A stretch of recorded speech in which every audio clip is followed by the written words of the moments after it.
or a summit. And I just want to get back for a moment to fantastic question Jan Krzysztof Bielecki, our former prime minister, has asked during last panel. Are we really sure that investors prefer democracy instead of autocracy? There is one good line from John Kennedy, who was already mentioned at the beginning of the conference. He said, if the government is going to tell you that it's strong enough to give you everything you need, you can be absolutely sure that at the same time the government is strong enough to take away everything you have. So it's better to live in a democratic country instead of autocratic. And when it comes to democracy, I totally understand the point of view of Prime Minister of Slovakia, Iveta Radicová, when she said the offer of democracy is weak. Maybe, but I still have in my mind and especially in my heart the images from Poland from October 15th, when the polling places were closed at 9 p.m. We have already announced the verdict of the voters. We have announced the verdict, the result of the elections in all of the news media in Poland. And people still were waiting 6 hours in line until 3 a.m. to put the voting card into the box, to be a part of it. 6 hours in line, just to put a piece of paper into the box, when everything was obvious at the time, at 3 a.m., and people wanted to be a part of democracy. So it has to be something. Next panel, just ahead of us, and we have fantastic panelists, as always.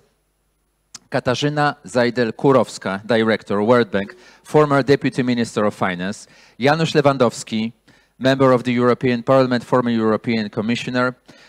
Juran Drop, Deputy Minister of Finance, Peter Balasz, former European Commissioner and former Minister of Foreign Affairs of Hungary, and Paweł Wojciechowski, former Minister of Finance, to be a moderator of this fantastic panel. Welcome on the stage.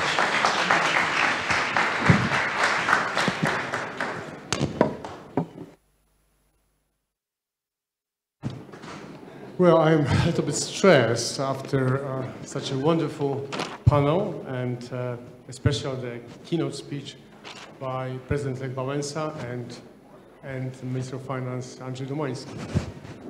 But I'm happy to open the panel and maybe move a little bit from the pictures, because for many politicians, the pictures are the most important ones. But we are a panel of economists. Very great economists who work, who live in different areas of politics, public policies, and we try to go to some numbers. And the structure of the panel is that I will try to introduce a little bit the concepts of, populism, the concept of the relationship between democracy and growth, the investments, because for many people, it's like, it's quite obvious, we like democracy, but does democracy brings prosperity? That was a question often raised in many areas. I remember when I worked for the OECD, they told me, don't talk about democracy, talk about good government, good governance. So that was the discussion for many years, that maybe democracy doesn't bring prosperity, especially in the less developed countries. And it was Andrzej Domański who mentioned Dara Nacemoglu. And in fact, he talked about the technological frontier. But in fact, he also wrote a book. Yes, democracy brings prosperity. I think that was the different title, but the idea was that 20 years ago, he wrote a book with other economists from Harvard. I'm from Harvard, from Poland as well. People from MIT and from Columbia University. And they noted that countries in transition, like Poland and countries from the region here, would benefit about 20% of growth of GDP per capita after the transition to democracy that would take considerable time of at least 15 years. And this is what will happen in East Central Europe. But it happened in China as well, And there was discussion here, you remember, about, the Lech Wałęsa, President Lech Wałęsa introduced the topic of Madeleine Albright, and other people said about, Jan Krzysztof Bielecki, they were talking about that maybe we were feeding the Chinese dragon, and then again, China continues to be autocracy, ruled by the Communist Party of China. So, and populism. And populism was brought and discussed among economists for many, many years as something that happened in Latin American countries, you know, left-wing populism. And until 2004, the same date the book was published by Acemoglu. At that time, the Muda was introduced the concept of populism. It's a consensus today. It's a struggle of people versus elites. This is what Pat Cox was saying, vox populi. So the leaders, thanks to technology, said, well, we want to be together with you, contra anti-establishment. And that happened in not only authoritarian regimes introduced by authoritarian leaders, but mainly and predominantly in democratic states, such as Poland, Hungary, and that was a book by 3 economists published late last December in American Economic Review that said, you know, we measure for 120 years 1,500 different governments, and you look at populists based on this definition, which came from political sciences, and you find out that populist governments, after the populistic episode, brings down the GDP per capita by roughly 10%. So, in fact, the populism is harmful to the economy, and we know this from the readings. But the question to the panelists would be: so we know democracy is good for the economy. We know that populism is harmful to the economy. But how can we do that? Because international organizations, international financial institutions quote that populism is one of the megatrends. The rating agencies know about it, but nobody measures this. So we put the matrix here. We know that populism is harmful, non-democratic developments are harmful, and the question is why the FDI, the foreign direct investments, come to the most autocratic countries, including the countries which preach populist policies. That would, I start maybe with you, Peter. I will call you by names because we speak English, and in Poland, if you have somebody that speaks English, then we talk about it by names, you know. That's a concept. Peter, we have spoke for the last 10 years about what's happened in Hungary under Orban regimes. By the way, stability is not the same as, political stability is not the same as institutional stability. The most stable governments in Europe are the ones of Orban, Lukashenko, Putin, and Erdogan. I mean, they're not quite models of democracy, and they're quite populistic. Question to you, I mean, you survived many years, I could say, under Orban regime. Why does the Hungary keeps being very attractive to foreign direct investments? Why is that case? You know, despite the fact that it's quite a populist government. Okay, thank you for the question. I think in a few years Hungary will be a textbook example for illiberal or populist leadership.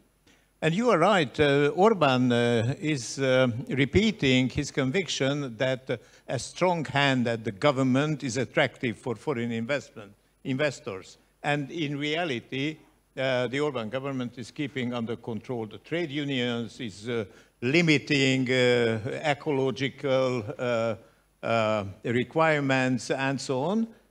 And he is citing very frequently remote examples like China, like Singapore, and many others. In a first time, it is really attractive for some investments because investors are looking mainly for 2 things, political stability and some maneuvering margin, not too many prescriptions or limitations. And a populist regime is delivering those conditions. Now, after some time, it turns out that those investments are not necessarily beneficial for the country. For the moment, Hungary is in a problem with special regard to the import conditions of electric cars into the European Union, because the Orbán regime has invested into battery factories. There is quite a number in Hungary, in spite of demonstrations of the population for the effects on environment, for the very high water and energy consumption, and some other effects. Orbán has lost, the Fidesz party has lost several cities at the local elections, which took place on the same day as the EP elections, because of government side mayors were supporting such investment. So it can be a short, strong effect, but afterwards it is turning maybe into the opposite. Yeah, so it brings me to the conclusion that was mentioned by Pat Cox, you know, in the earlier session. Then strong man is about weak institutions. So we bring strong man if you have weak institutions. And some people say we overthrow populism in the last elections. I'm looking now at maybe at Janusz Lewandowski. Congratulations, by the way, that you become you went to the going back again. You're continuing your work in the European Parliament. By the way, can I say something more personal, because I was your advisor, but now you have your birthday today. Okay. Happy birthday, Janusz.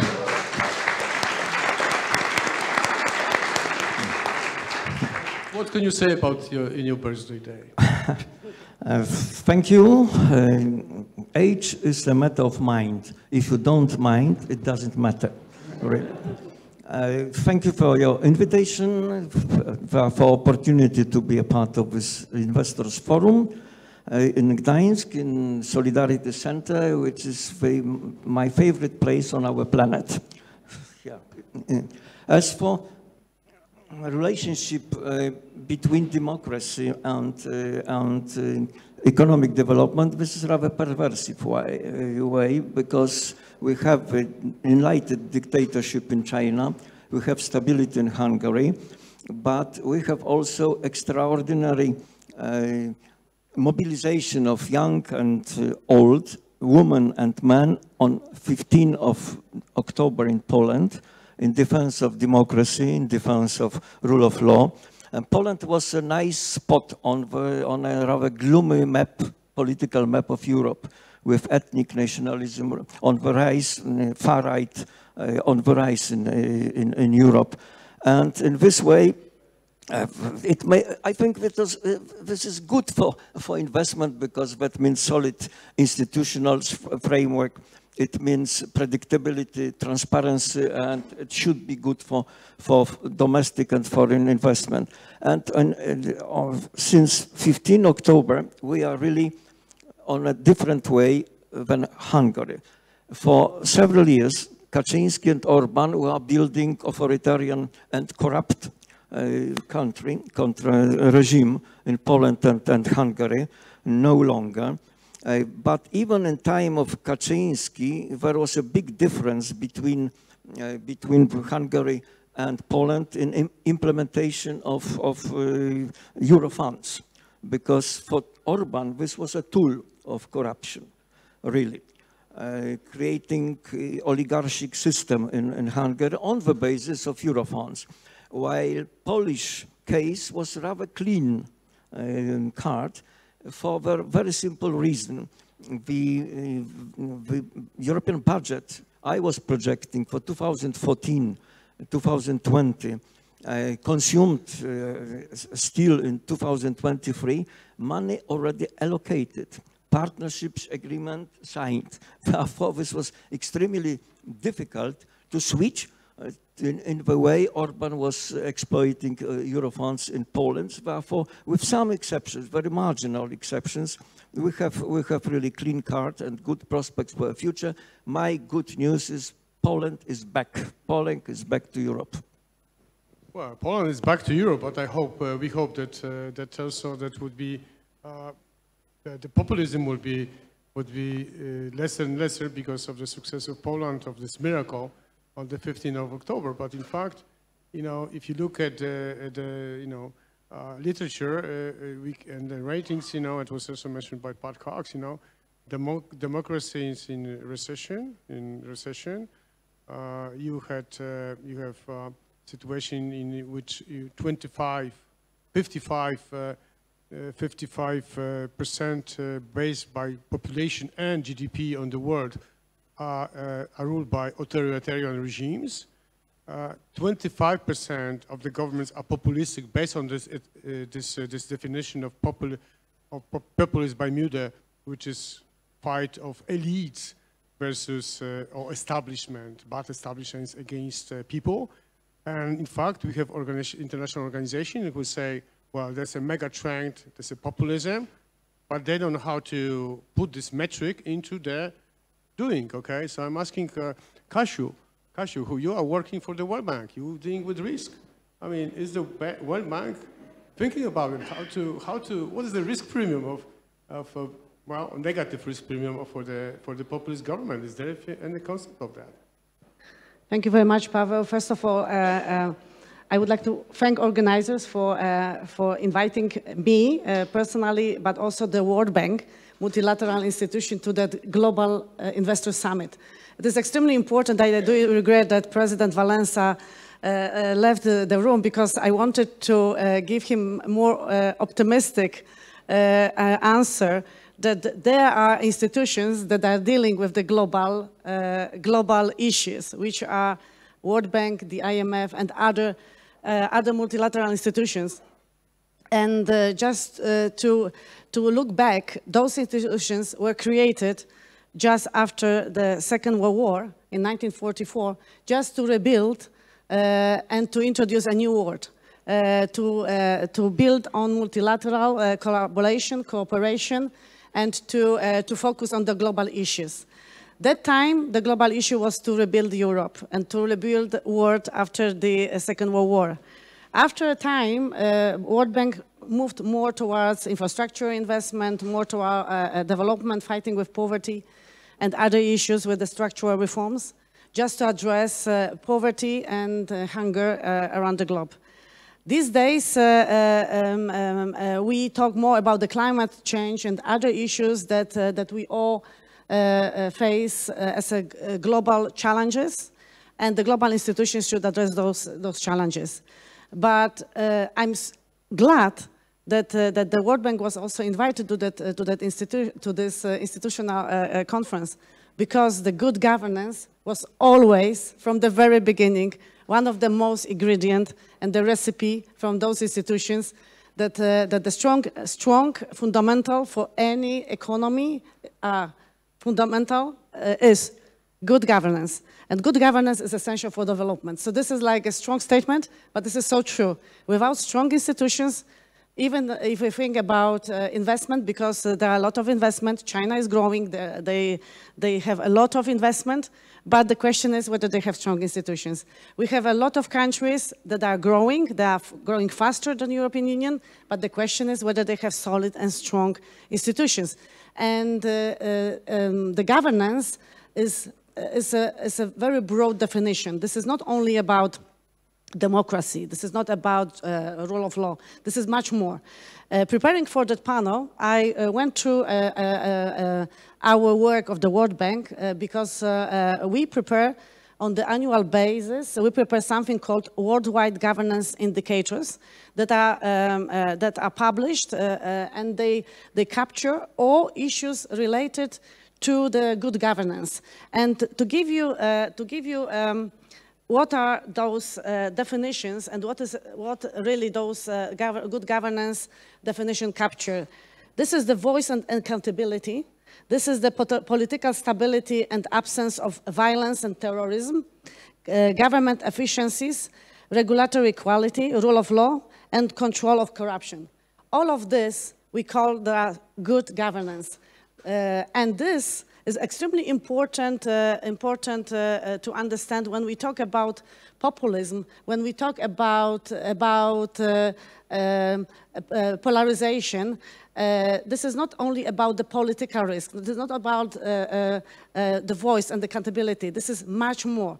So if we think about that, how we can define those institutions, how we can capture that in relation to the investment mood or investment direction.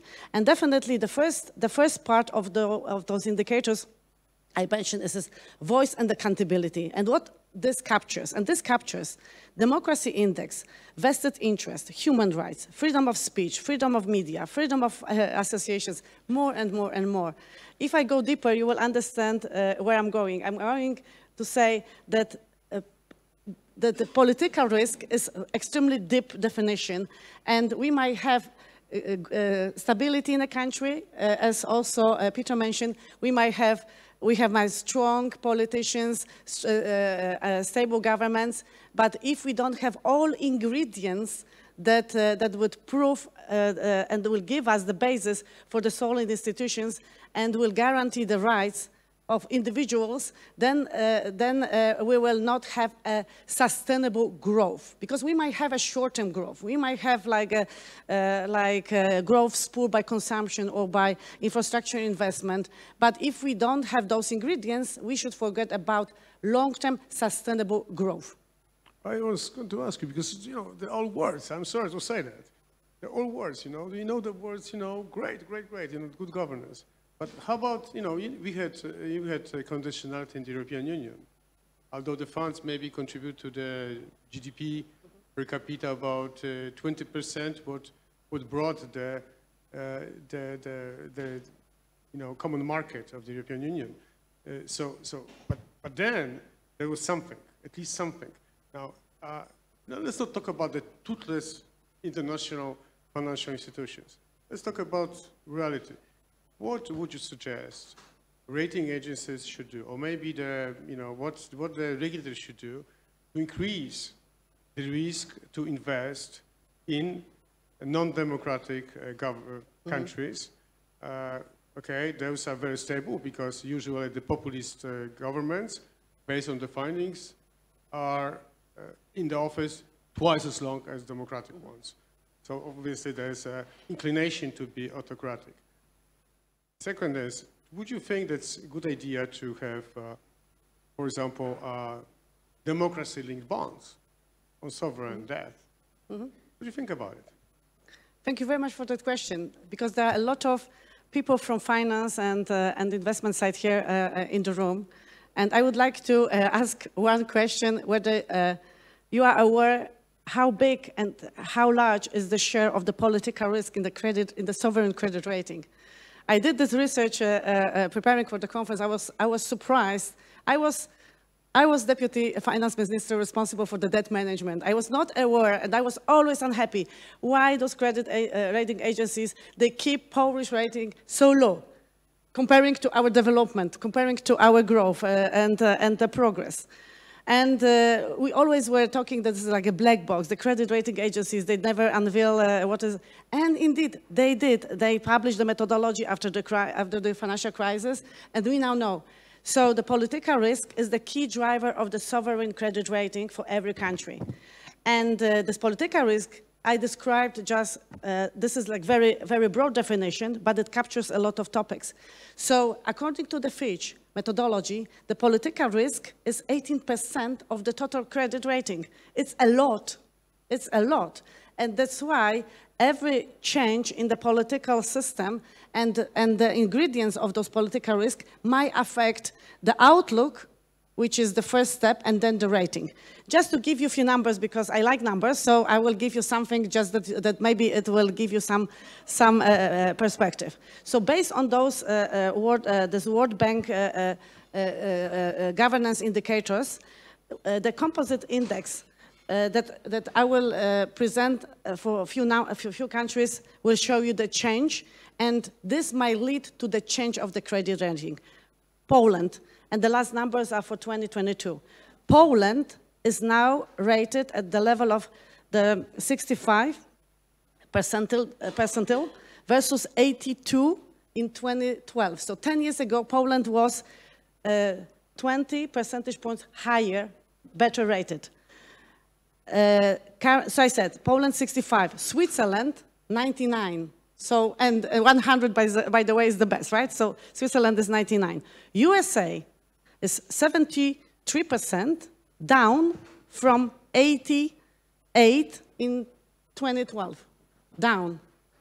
And Hungary, I also, because I knew that Peter is with us, Hungary is currently estimated at the level of 59.9, down from around 71%. This also gives you the answer why credit ratings are moving or the outlook is changing.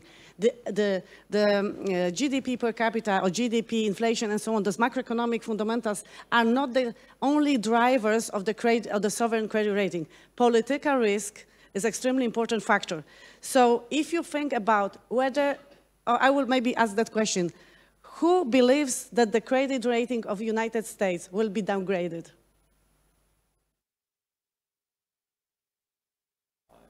Well, there is a risk. So if you think about that, if you think about the political risk and the impact of the political risk on the credit rating, you have the answer. So this is so important. Yeah, that's good, but I think that there's some more room to do something more, especially on the regulatory side. You know, I'm looking for the chair of the Security Commission in Poland. You know, there's maybe more to do in terms of you know, pushing the idea of linked, you know, instruments to democracy. You know, maybe worldwide. I don't know. Maybe in the European Union alone.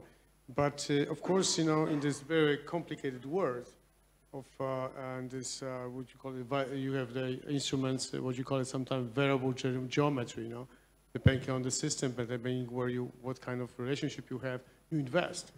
But there is a concept of friendshoring quite vivid today. Among like-minded countries. Let's invest in countries which think alike. This is the concept of the OECD, like-minded countries introduced by the Japanese. But in fact, you know, Ambassador Clunis, you said about the risking, you know, the concept of the risking versus China. And I'm glad to hear that. But I'm now looking at Deputy Prime Minister Jurand. Jurand is the risking, the idea of mitigating the risk of investments, for example, because we are close to Ukraine, or maybe putting the premium risk for those countries which are less democratic, or maybe a positive premium for Poland. What do you think about it? Well, I think there is a positive premium for Poland from being in the heart of Europe. So basically being in the EU and behaving according to the rules we have in common, this is the major de-risking factor. And if we think about the other countries, including Hungary, which was mentioned a few times today, actually, it's also the membership in the EU which anchors it and lowers the risk also for Hungary, and it was also the case for Poland. So the direct investments were always safer, even though there were risks, and I think that the change mentioned on the, which happened on the October 15th, actually made this a larger de-risking. And why is that? Because the FDI, and we are here gathered, you know, to talk about the investment, from our point of view, is to show you what the situation in Poland now is, and from the, well, it's Global Investor Summit, so from this investors' point of view, is how to assess these risks. And FDI were, well, flew in Poland over recent years as well, but they were always, by the government, by the previous government, they were always perceived as a source of capital. Yes, capital is good for economy, but from my perspective, what is also good for economy and which is brought by the foreign direct investment is these are procedures and procedures of transparency. Because transparency in finance, it's something which prevents kleptocracy in private finance, but also in public finance. And what we've been working over the last 6 months in Poland is to, disentangle what is actually happening in public finance. As Ministry of Ministry of Finance, we published the state of public finance over last 8 years. Now we are disentangling what is there exactly to prevent possible misuse. And what we see, in Poland, we have quite good press, which shows how we are pursuing the misuse of financing.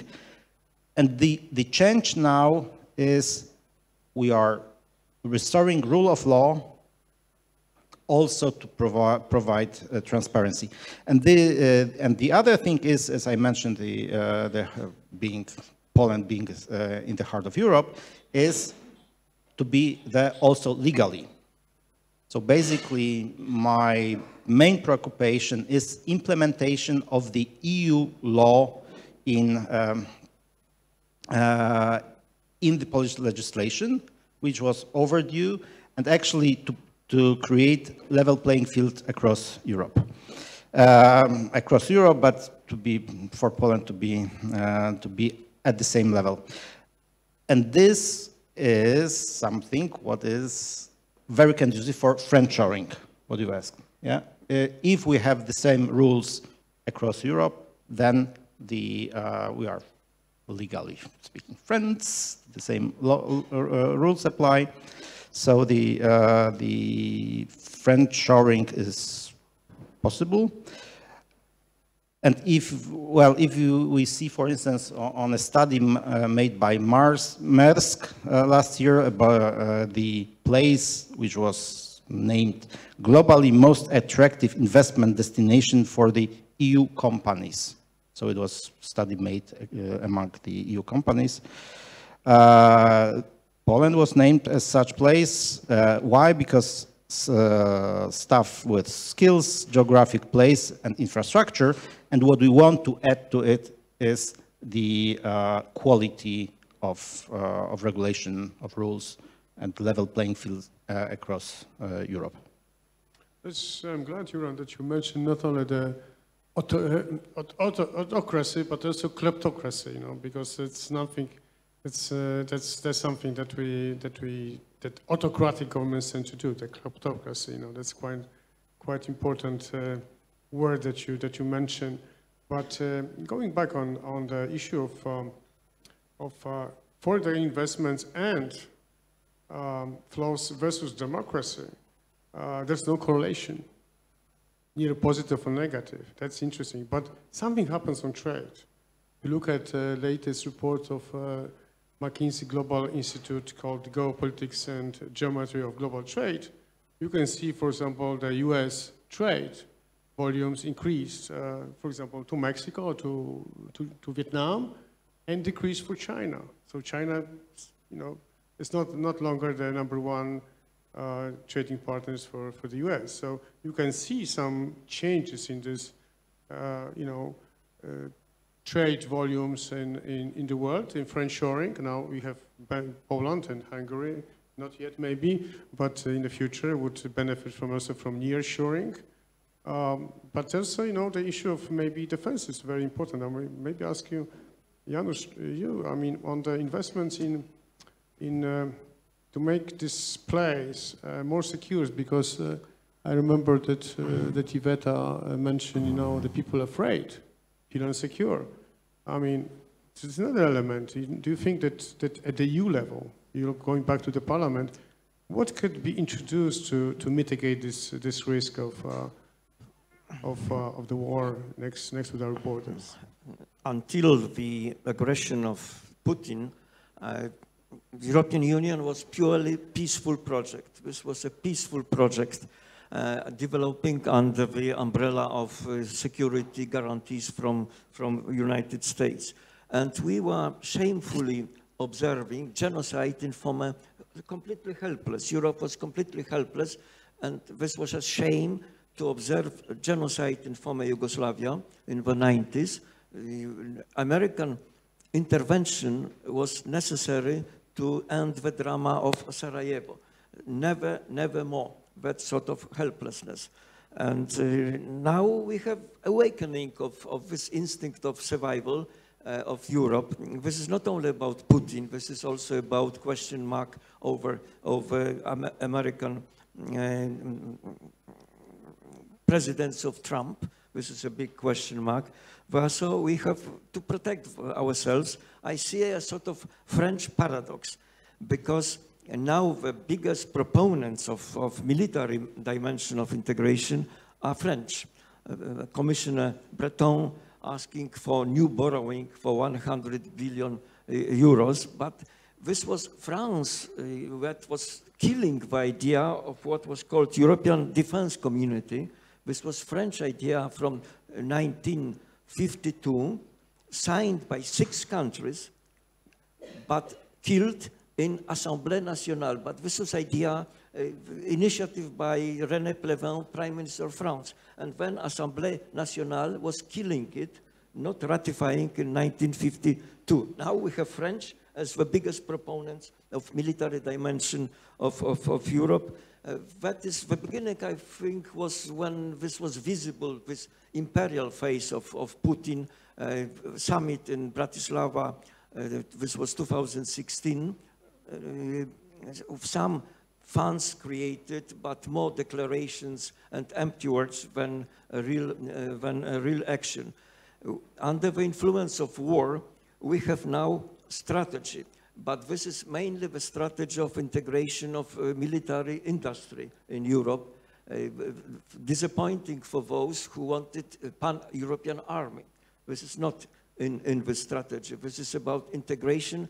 This is about placing at least 50% of public procurement military within Europe. So this is still the beginning, but of course this is a race against time, really, how to transform huge economic potential of Europe. We are 10 times more than GDP of Russia, 10 times, even without United Kingdom.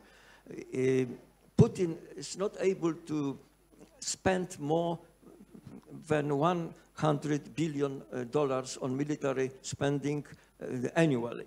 If we spend 2%, that is equal to more than 300 billion euro. But this is a race against time, really. Awakening of Europe, absolutely necessary sovereignty with military dimension. I would ask a question, maybe Peter first. Okay, maybe you. Yeah, I just wanted to comment that actually Poland is in the forefront of this change. We spent 4.1 point on defense, and we are going, to make this part of our activity even more important.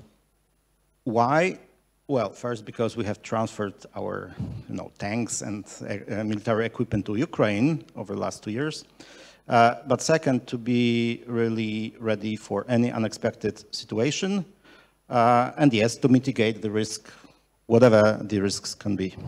Now, I'll ask you, Peter, because just one question, I'll ask you a second question on conditionality. But first question to you is a simple one. Do you think the Orban government would support the EU initiative to strengthen the military capabilities of the European Union? Well, it's a timely question. Orban has systematically opposed any action in favor of Ukraine. And as far as I know, he is the only top politician in the European Union who hasn't found the time to visit Ukraine so far, since the beginning of the war. But yesterday, he had a special visit. Jens Stoltenberg, Secretary General of NATO, came to Budapest in the run-up for the coming NATO summit in Washington in July, and disciplined Mr. Orban. He convinced him to apply what we call a constructive substantiation instead of opposing all the actions. So he is not obliged to participate in any NATO joint action helping Ukraine, but should be away of the decision, should not oppose decisions. And in a very interesting way, which is characteristic for us in Hungary, Orban was obliged to hold a common press conference with Stoltenberg, because usually he is telling his fairy stories alone. If there was a meeting, he is holding a press conference himself and telling his version of the events, but Stoltenberg was standing next to him, and they were speaking in parallel, and he had to confirm the words of Stoltenberg. The very same issue happened a few months ago in the EU. You may remember in December at the EU summit when Orban was asked gently to go out for a coffee in order not to prevent a joint decision on the future EU membership of Ukraine. And so now he's on a decline right after a relative loss of his position in Hungary after the EP and the local elections. He finds himself now in a very delicate situation because Hungary is holding the EU presidency from the 1st of July.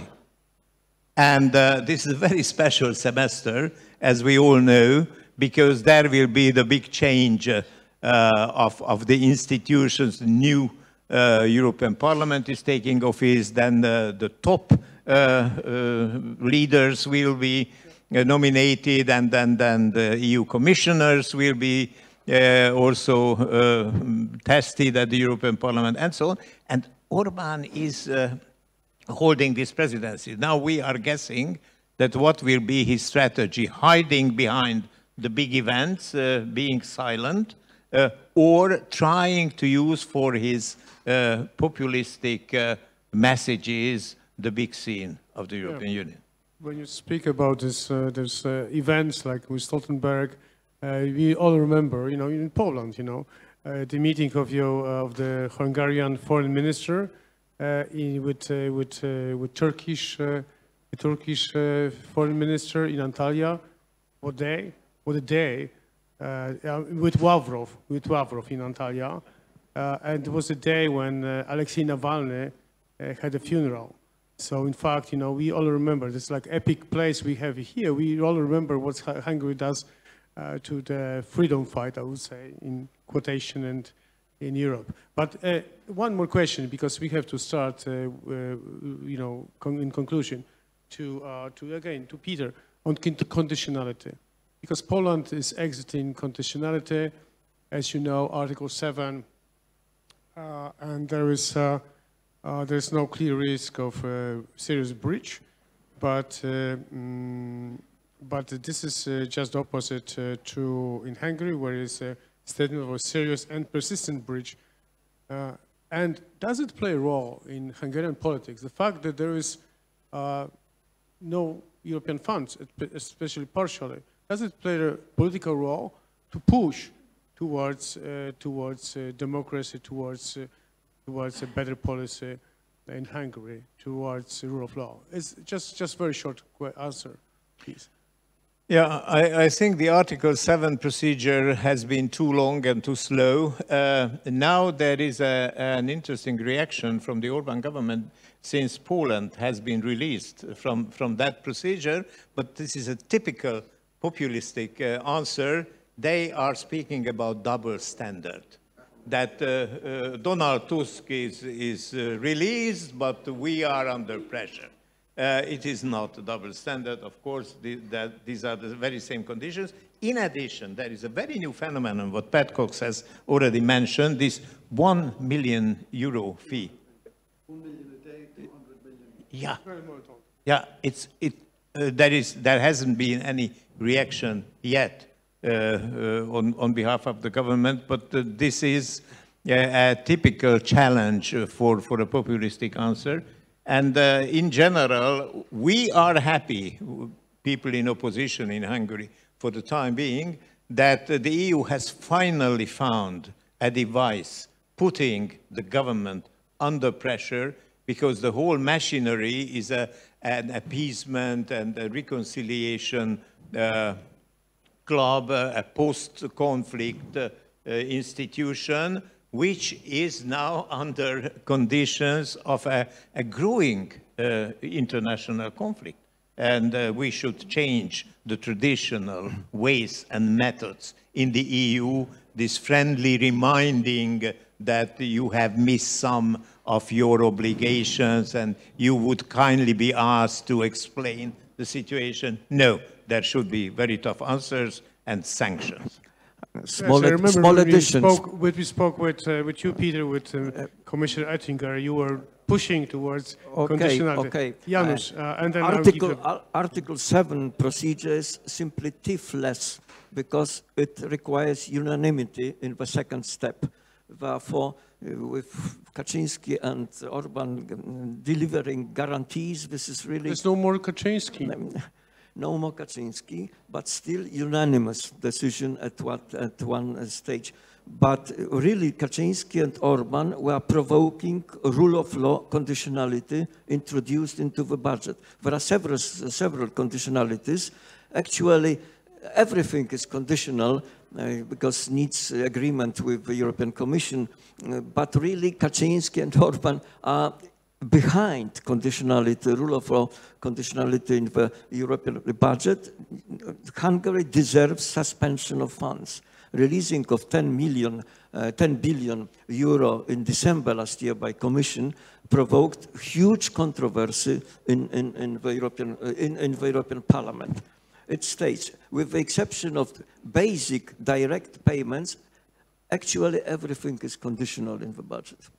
So just last word, Kasiu. Before I think that somebody's noting our different parties making a lot of notes. So maybe. Well, very quickly, because Pavel asked me also to think about what we should do, how the problem of populism and polarization should be addressed.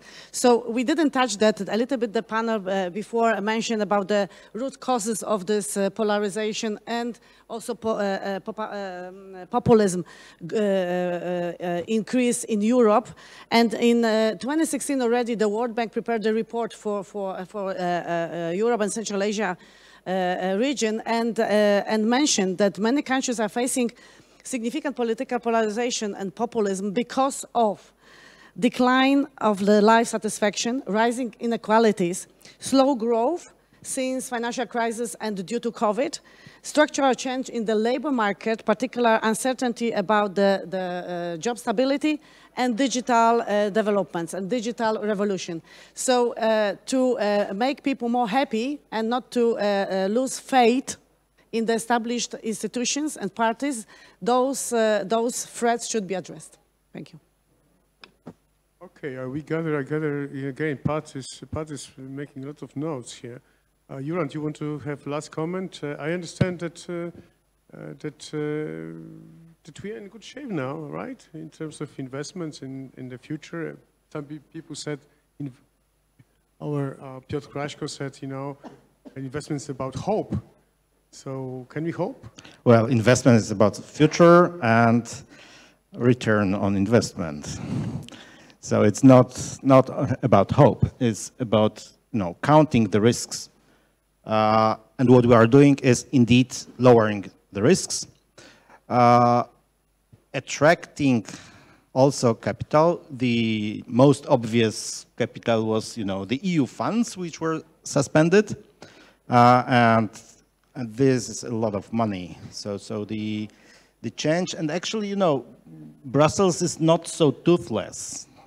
So now, after years of learning, and this amount of funds which are now available over the years for Poland is 137 billion euros. So it's a massive amount which will be, which will flow into the economy, and this will create opportunities, business opportunities for ancillary investment. So it's not about hope in the future, but about expectations that there will be business to be made here. I meant hope in terms of hope for prosperity and institutional development that foster development and growth, and then brings, of course, rate of return. So if you say that populism is harmful, non-democratic development is harmful, so we have to hope for institutional development to foster investments and growth. And this is the role for internally for the European Union, conditionality, externally in terms of international organizations, international financial institutions to bring new ideas to the table. I hope that would be less toothless, I would say, using this word, kind of, promoting democratic development and transition, especially that we are in danger. And in terms of our panel, I would like to say again that we pretty much cover everything. But as I said, Pat, you were making a lot of notes. So could you come here to the stage and say what you think about it?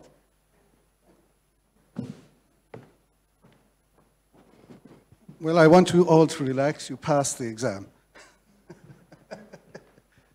Pavel asked me at the beginning just to kind of make a few notes, really to try to summarize, because it's been, I think, a rich and diverse panel. At the beginning, Pavel, you kind of put the question, how come we can go back to populism and why is it happening? I must say I kind of have a hypothesis, and I think this is over aeons of time. It's not just about our time. Human nature never changes. Technology changes, various things change. Human nature does not change. And whether it is courage or greed, whether it is cynicism or courage, it exists all the time. But I think human memory fades. And so I have a feeling, to do with some of what we're witnessing, is that our folk memory has forgotten what our grandparents knew as instinctive reality. And there is an element of not remembering. So as we stand on the threshold of potentially a new Cold War with China and all of the protectionist things that are beginning to happen, we don't have the folk memory of the lived experience of the consequences of beggar my neighbor protectionism of the 1930s. And so I think there's a dimension there of having forgotten what we had learned, or unlearned what we had learned.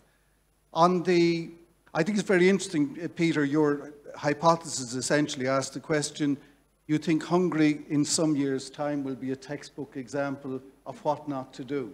That for the moment, the wheels are still on the car, but after they fall off, you look back and say, actually, we got the engineering, the politics wrong.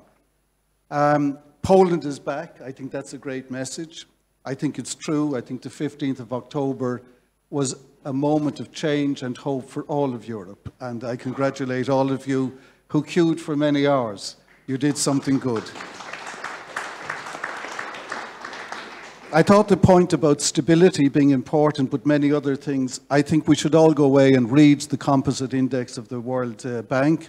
By the way, I mean, long before I was in politics, I was an economics lecturer, so I like numbers as well. I like our conversations to be evidence-led, and the evidence is really overwhelming. There is, I have to point out to you, one massive failure by today's panel.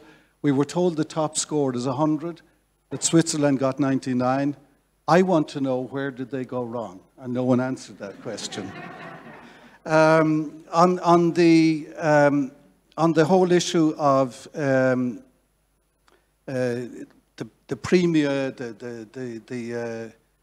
the credit rating agencies, the bond spreads, all of these things, I think you made a very important point that being in the EU is one of the elements of stability that no doubt feeds into that 18% of politics in the composite index. On war and peace, I agree very much with the comments that were made about the shameful incapacity of Europe to respond to the regional conflict after the collapse of Yugoslavia. I was a new MEP on my first mandate for 5 years.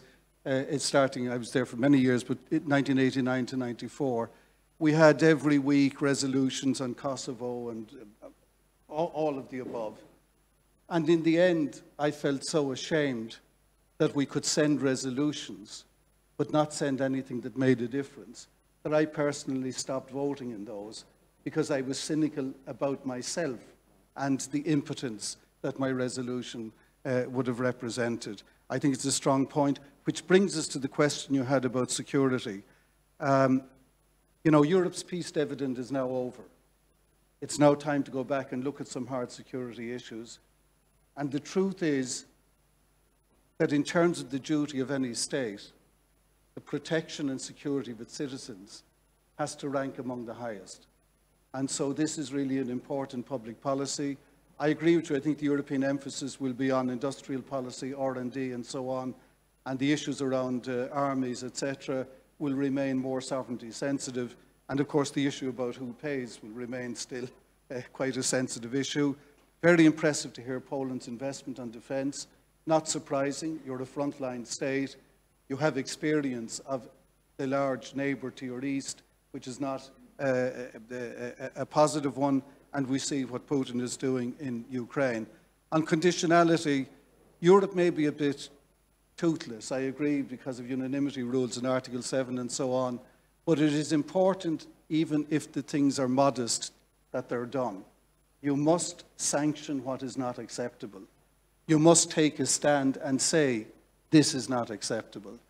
And I would put this about toothlessness, which is not ideal, but you still have your gums and you need to do some biting, even if your teeth are not there, to make the bite as sharp as you would wish it to be.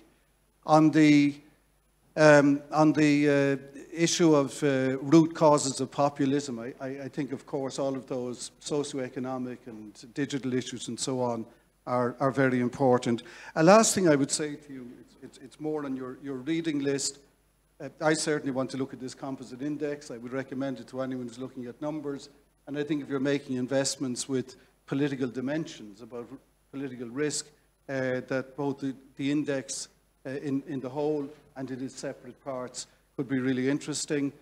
I would recommend you to look at the Munich Security Conference report of 2020, which produced a concept which I thought was fantastic called Westlessness, which was us becoming less Western in the West, whether Trump's America or Orban's Hungary or whatever.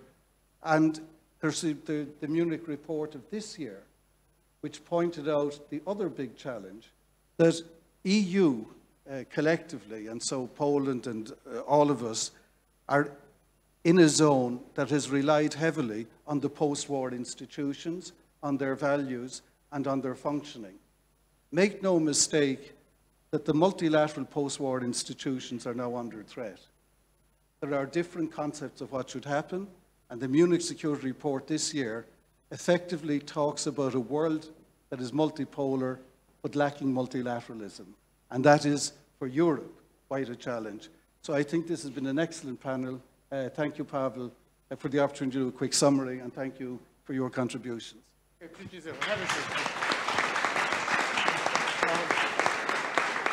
We are almost over, but I want to bring again one sentence of Lech Wałęsa.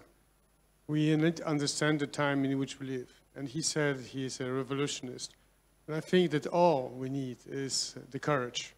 And he mentioned among in AKF that we need more courage to think that this time is no different than the the atrocities of war and fascism and looking at what's happening in Russia.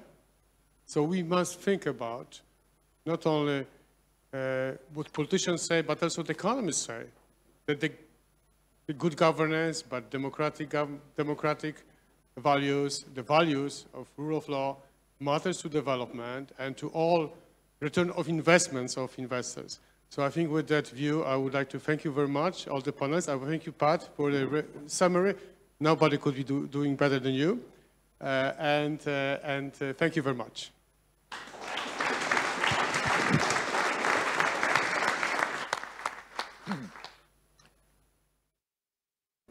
Paweł Wojciechowski, thank you so much, and thank you so much to all the wonderful panelists. To be honest, I'm much more optimistic. Populism wasn't invented in the 21st century. The first populist president of the United States was Andrew Jackson, the 7th president of the United States. America First wasn't a slogan invented by Donald Trump, by Woodrow Wilson, who promised Americans, we are not going to join First World War, and then he convinced Americans to do that. America First Committee was created on the very day when Hitler invaded France, and it was dismissed on the very day when Japan attacked Pearl Harbor. So we were in much worse situation than we are now. We can be optimistic. And one thing about Anna Kloons is no longer with us, but I remember a very special visit of Margaret Thatcher to Moscow in 1987. Incredible visit.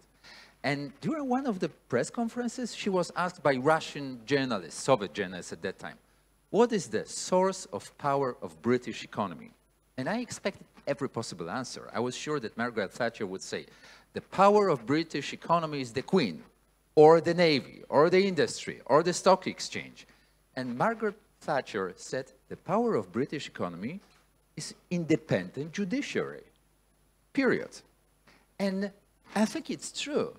And show me other country in Europe where people fought harder for independent judiciary as Poland. If something has changed on October 15, that was for two factors, women's rights and the rule of law. And this is the country. If you are looking for people respecting, thinking about the rule of law, this is Poland. And this is how important it is, in my opinion, for investments.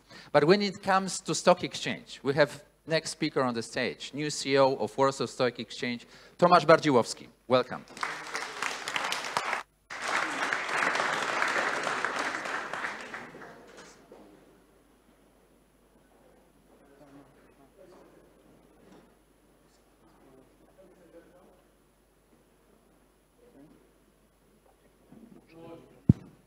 This one is.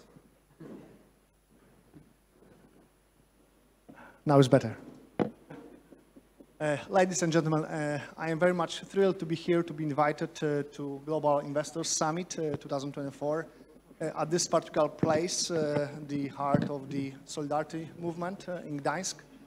I was asked to talk, to give a short introduction to a panel about how to attract foreign investors to Poland.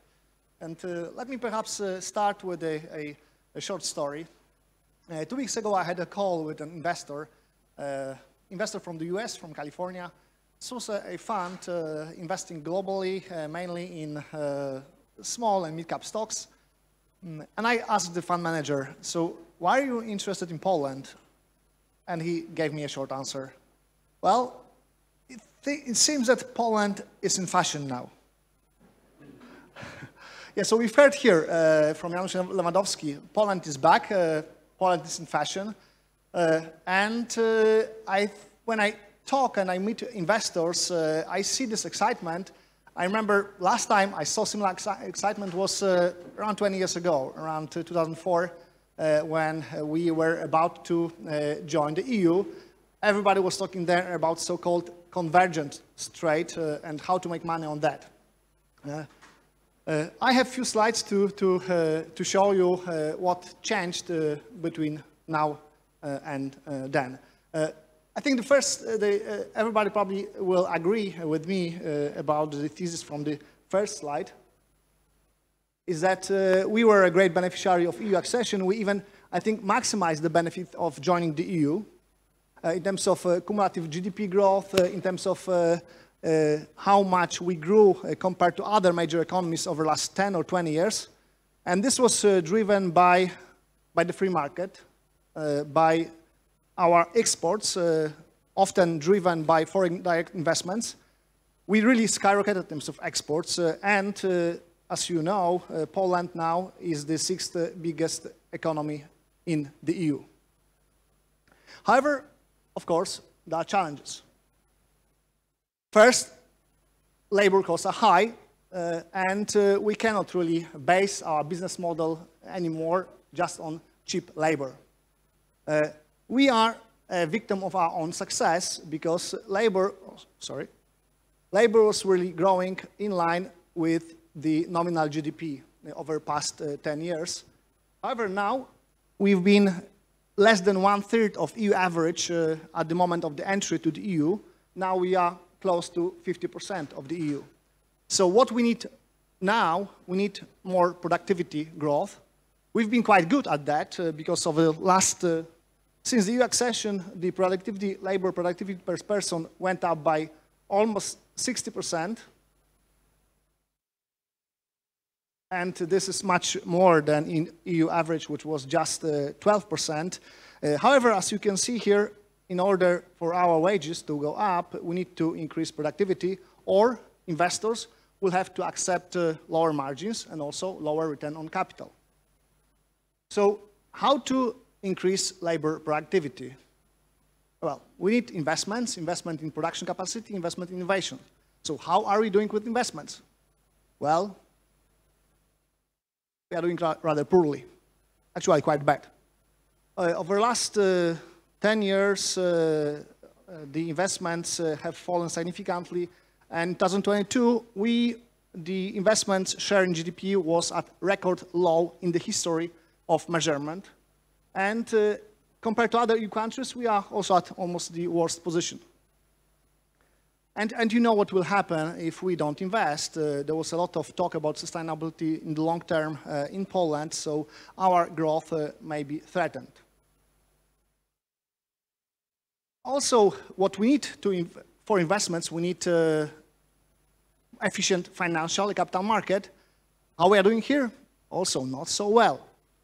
The capitalization of the stock market to GDP has fallen from 35% 10 years ago to 22% right now, which puts Poland also at the end of the chart here to 22%, well below, 3 times below the EU average.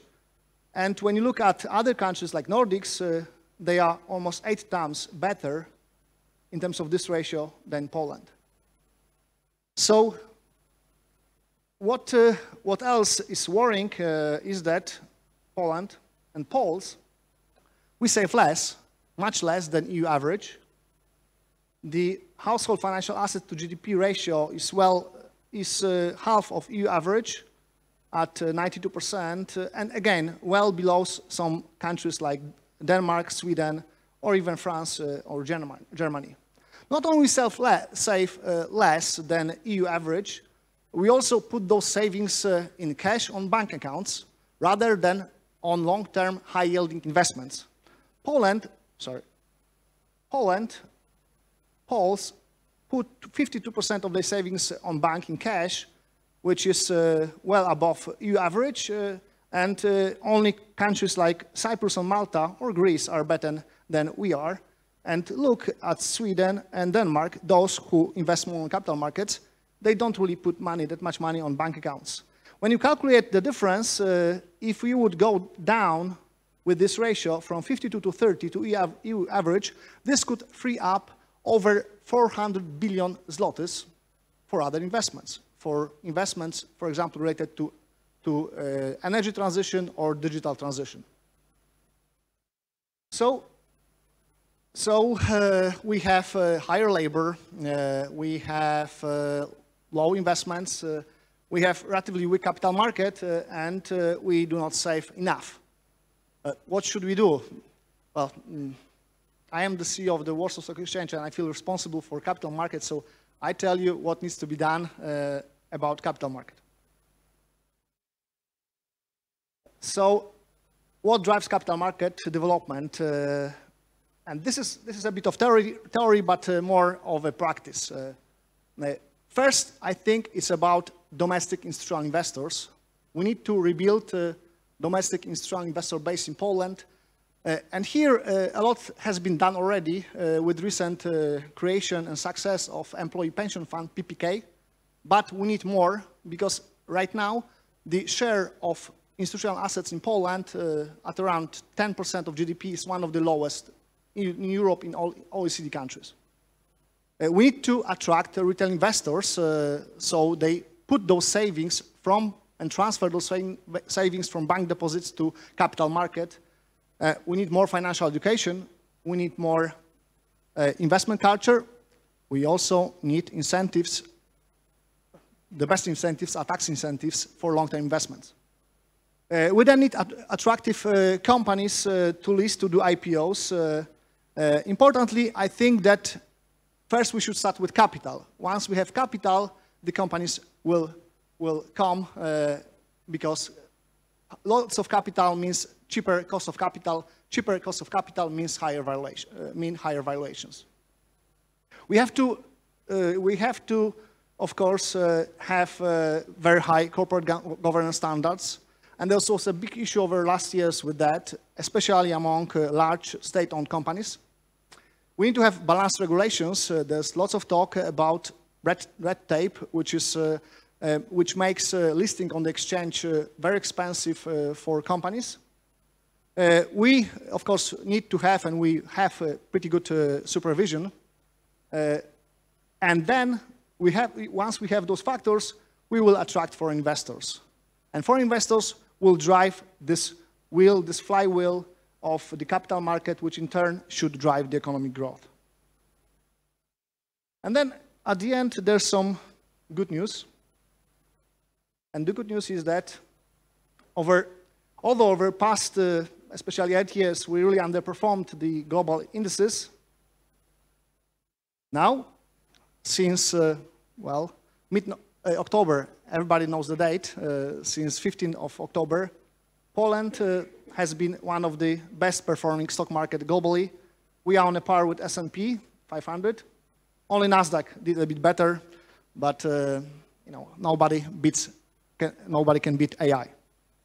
So now the question is how to sustain this positive momentum, what to do so Poland stays in fashion for the next season.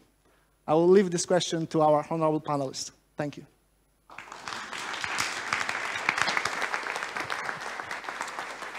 Tomasz Bardziłowski, thank you so much. And we do have our final panel now with fantastic speakers. Peter Buckenecker, President, Central Europe MasterCard. Tara Brady, President, EMEA Google Cloud. Antonio Cavarero, Head of Investment Generali. Ivan Savoy, Senior Vice President, Cerberus Capital Management. And Joshua Sutton, Executive Director, CE EMEA ECM, JP Morgan. And Beata Stelmach to be the moderator, Chairperson of Polish Association of Listed Companies. Welcome to the stage.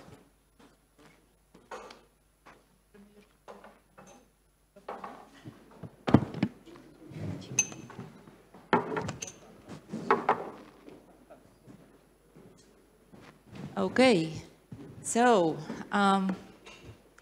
this is the picture of success stories, good examples of investments, satisfied investors. Ladies and gentlemen, I would like to talk to our panelists about their case studies. But of course, the experience is different from the perspective of the direct investments vis-à-vis portfolio investments. So we will do our best to touch all of these aspects. Let me start with the Google experience. Google has been in Poland almost 20 years. It's quite a lot. So you must be satisfied with this presence. Is this working? Yes. So yes, we are satisfied, and yeah. And we are. So the answer is yes. Oh, am I going? That me done? No. I'm out. No. That's you passed. Why?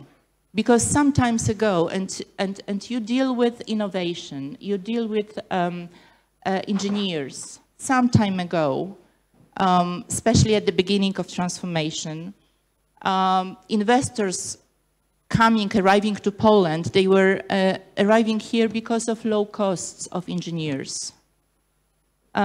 It's not the case now. Why are you happy? Why are you still happy, and why are you expanding your presence here? Okay, so thank you very much for the question, and thank you for inviting me. We are a big investor in Poland and have been for a long time, and we will continue to be an investor in Poland.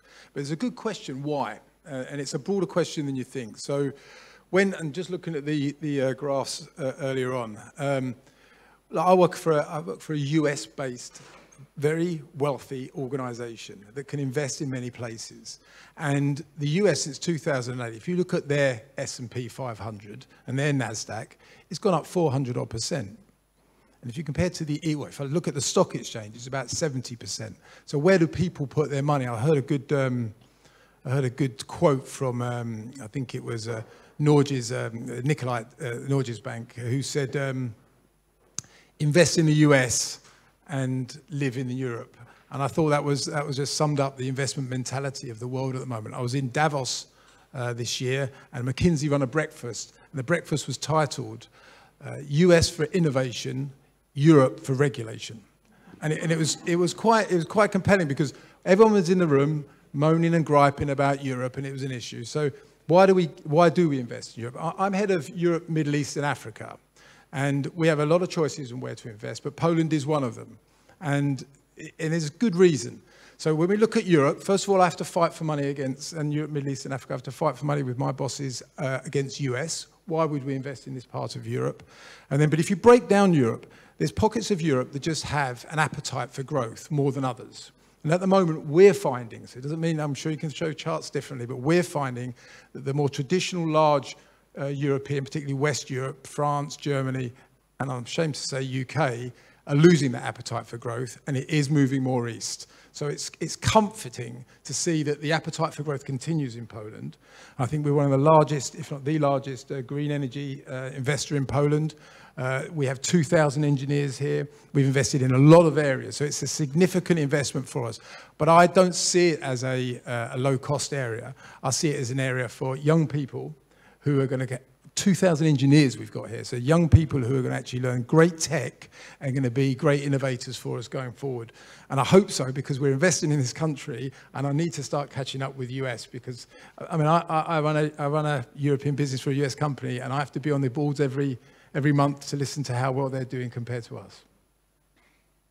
Great to hear that. 2,000 engineers, where are they from? Predominantly Poland, but there's predominantly Poland. I mean, I look at, so yeah, earlier on, there needs to be a return on investment. So it's not just a charity. We're not investing in Poland just for the sake of it. So it does need to be a return. But it's mainly in Polish people. It's mainly in Polish invested areas. It's particularly like the green energy point. Buildings, we have 2 large towers that we've built and we own in Warsaw. So these are significant investments in Poland. We heard about political risk. How do you assess this this factor? Obviously you have a dialogue with the local and central governments. Are you happy with that? Yeah, we don't see it as a huge political risk. I heard the 19% quote earlier on, which was quite surprising to me. We see Poland as a safe company with a strong commitment to growth, and we do. And if I look at the growth in the last 2 or 3 years, it is higher than the UK. Strong commitment to growth. Great. Did I pass? Yes, but it's not over. Now let me, because we have been bringing dates, let me take you to a little journey to the 19th century, exactly in September 1882, Thomas Edison lighted up Wall Street. And that electrical project of artificial light was financially sponsored by Mr. J.P. Morgan. And then let's move to the 20th century. 107 years later, in November 1989, Mr. Lech Wałęsa was in the US Congress appealing for US investments. And after that, he met US investors. He said, we don't need your money, we need your investments. We do not need your tanks. It was after martial law in Poland. We need your generals, however. We need General Electric, we need General Motors. And today, we have all of them. We have generals and we have JP Morgan. So, Josh, the question to you, and now, you have been in Poland for some time. You started with the representative office, slowly and slowly, deeper and deeper, and now one of your corporate offices globally is in Warsaw. How come? So look, I think, thanks for the introduction. I think you're right in saying Poland has been for 20 years or so, but particularly over the last decade, a real focus for the firm, for much the same reasons that we've been discussing for today, right? It's an economic success story. I would say actually an economic powerhouse in the region, with some extremely highly skilled individuals with a real hunger to learn and to develop and to be part of a global organization. But I think we look at the country much like investors look at the country, and I think it's worth celebrating some of the successes that Poland has enjoyed over the last 30 years. And I won't bore the audience with too many facts, but the Polish economy is roughly 3 times bigger today than it was in 1989. Believe it or not, in 92, inflation, if you can believe the numbers, was running at 700%. Poland now has one of the healthiest economic balance sheets and forecasts in the EU, and especially in the region. And as you will have seen from Tomasz's slides, but for the NASDAQ, actually, if you look at the S&P 500, the FTSE 100 in the UK, even the Euro Stock 600, which is the main barometer of European equity markets, Poland has been a massive outperformer. And when we talk, which we do all day, every day, to international investors, particularly in the public markets, there's been a massive uptick in interest in Poland. And Poland, per our analysis of non-resident emerging market inflows in the first quarter of this year, was the biggest recipient ex-China of any emerging market country when it comes to foreign inflows, with just over $14 billion. So we look at it as the market looks at it: solid economic foundation, extremely talented bunch of people who wish to be part of global organizations, a real hunger and appetite to do well and to be innovative. And I think the other nuanced point, but it is important, is over the last couple of years, there's been a slight trend reversal. So we've always talked about the convergence trade, about bringing Polish living standards and economic development up to the European average, and there is still work to do there. But what we've seen is a counterflow, and there's lots of reasons why, and I won't mention the B word out of the UK, but that's perhaps one reason. But actually we're seeing a reskilling and a remigration to some degree of Poles that have spent time outside of Poland, that have picked up skills, some capital, and more of a global network, and are now returning to Poland to build businesses and to take those global learnings, re-inject them into the Polish economy, but interestingly, not just to operate businesses in Poland, but to build Polish businesses that have a global mindset. And that's very exciting as a capital markets banker, because I can see more and more mandates coming down the path. Thank you for that. I would like to be as well that optimistic, thinking about those who return to Poland. Maybe we need some time because some of them decided to develop their, using their entrepreneurship outside of the country, but you are right, they will come back one day. But talking about investments, you allocate money in Poland. Do you, in your strategies, do you call us emerging markets or are we developed Europe? Be honest, there is the chairman of the Securities Authority sitting in front of you. So I feel like that's what we call a trick question, but I'll answer it nonetheless. So on the investment banking side, which is where I sit, when we talk to investors, they will almost always categorize Poland as an emerging market.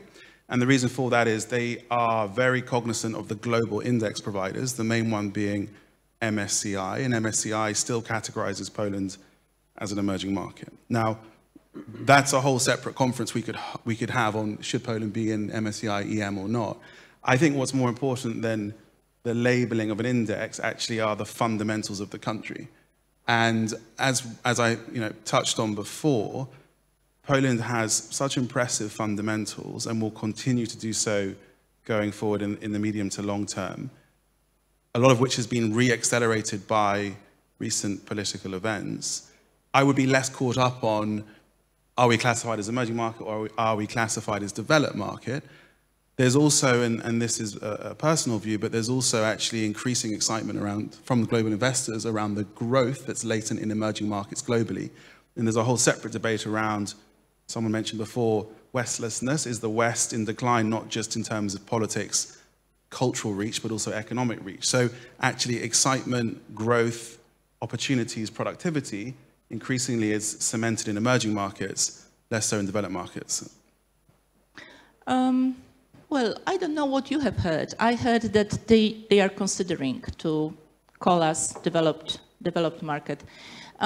It's important. It's important because also you saw the numbers. Tomasz from the Warsaw Stock Exchange showed that this is the best momentum to invest even more. Promise?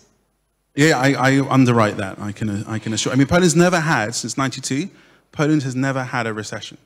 There are very few countries globally that can lay claim to that kind of claim. Now, let me move to Antonio. You represent generally asset management, and generally asset management is mainly focused on Western Europe, Italy, France, Germany. Let me ask you such a question. Capital markets and instruments of capital markets may support and invest in big infrastructural projects. We have heard a lot, and every day we talk about digital revolution, about energy revolution, and especially here in this part of Europe, it is just taking place. How do you think, with portfolio investments, is it worth thinking about supporting these revolutions here in this region, taking into consideration also one of the risks that you probably consider, aging population, so which has the impact on the labor market?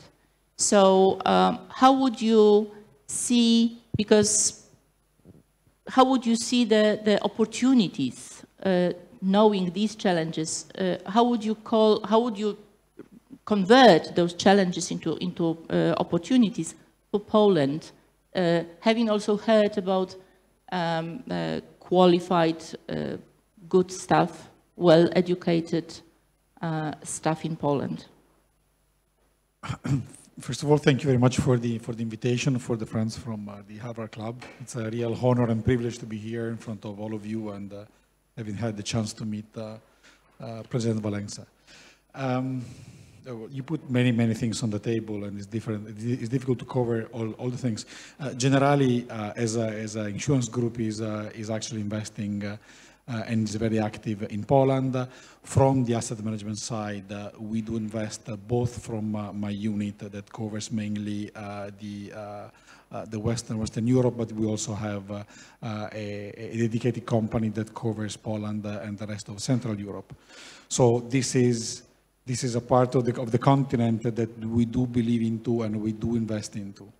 So having said that, there are some challenges that you are highlighting that are across all the countries that is facing, basically, we all need to face several efforts, several challenges in the years to come that are called energy transition, can be called defense, can be called upgrading our infrastructures, can be called not only energy transition, but what I like to call energy addition. We are entering into a world that is is going to be even more energy intensive. So we not only need to move from dirty energy into clean energy, but also we need to add the new energy. So all these things all together, all these challenges all together will require new investments. And one of the lines, not the only one, but one of the solutions could be, in my humble opinion, a new different framework of